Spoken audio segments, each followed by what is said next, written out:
За жилийц болоод татварын буцаалтын тухай хүмүүс их асууж сургалж байна. Тэгэхээр анх удаа орон сууц худалдан авсан бол та нэг удаадаа 6 хүртэлх сая төгрөгийн энэ татвараа буцаан авах боломжтой байдаг. За ямар хүн авах юм бэ гэхээр анх удаа амьдрал суух зорилготой орон сууц худалдан авсан бол тэгээ мэдээж татвар төлсөн байж аж төлсөн татвараа буцааж авна. Тэрнээс та огт татвар төлөөгүй, ажил хөдөлмөр эрхлээгүй байж шууд орон сууц авсан бол 6 сая төгрөг авна гэсэн ойлголт биш байх нь. Авахдаа за өмнө нь 3 сая байсан.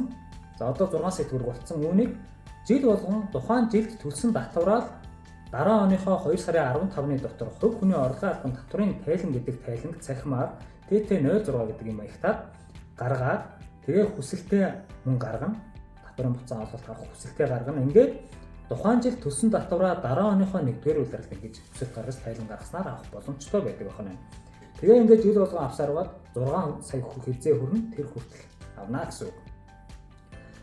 За хэд хэдэн шалгуур бүрдүүлэх баримт материал байгаа.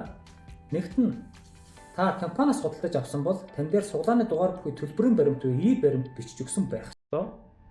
Хоёрт нь үйл хөдлөлийн гэрчлэг нь гарсан байх ёстой. За хэрвээ хувь хүнээс худалдаа авсан бол энэ нь тухайн хувь хүн танд байраа заргахдаа үйл хөдлөлийн төлөв борлуулсныхаа татварыг төлсөн байх ёстой. Та тэр хүнээс энэ баримтыг нь авах ёстой гэсэн. За дээрэс нь та татвар сууцгдсан буюу татвар төлсөн орлогоосоо энэ байрыг авсан гэдэг энэ орлогоо нотлох юм хийх ёстой. Жишээлбэл нийгмийн дадлал шинжилгээний тодорхойлолт байж болж байна. Цалин авч байсан бол за эсвэл хадгаламжийн хүний орлого байж болж байна. Үүнийг нотлох баримт материалууд байж болно. За ингээд эхний удаадаа ийм 5-6 материал бүрдүүлээд цахимаар гаргах чинь. За дараагийн удаад бол зөвхөн нэг иргэний өмнөхийн давлгаа, нийгмийн даатгалын тодорхойлолт, үйлдвэрлэлийн дугаар гэх мэт нэмэрхүү мэдээлэлээ бөглөөд ингээд илгээгээ явуулчихна. Заавал дахиж эднэрийг бүрдүүлэх шаардлагагүй гэсэн үг байна. За би бол 3 дахь жилдээ авч байгаа. Одоогоор тайлангаа илгээгээгүй. Яагаад гэхээр зарим аж ахуйн нэгжүүд байгууллагууд маань яг хуулиараа бол 2 сарын 15-ны дотор 4-р улирлын буюу жилийн 25 оныхоо цалингаас суудсан татварын тайлан илгээх үүрэгтэй байдаг. Тэгэхээр энэ тайлан илгээсний дараа та энэ татварын буцаа авалтын тайлангаа илгээх нь зүйтэй.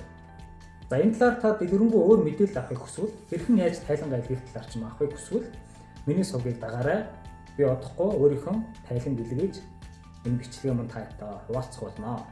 За Facebook дээр зарим хүмүүсийн постыг харж байхад энэ тайлангийн нөгөө бүрдүүлэх материалын хэсэг нь идэвхжихгүй байна гэдэг.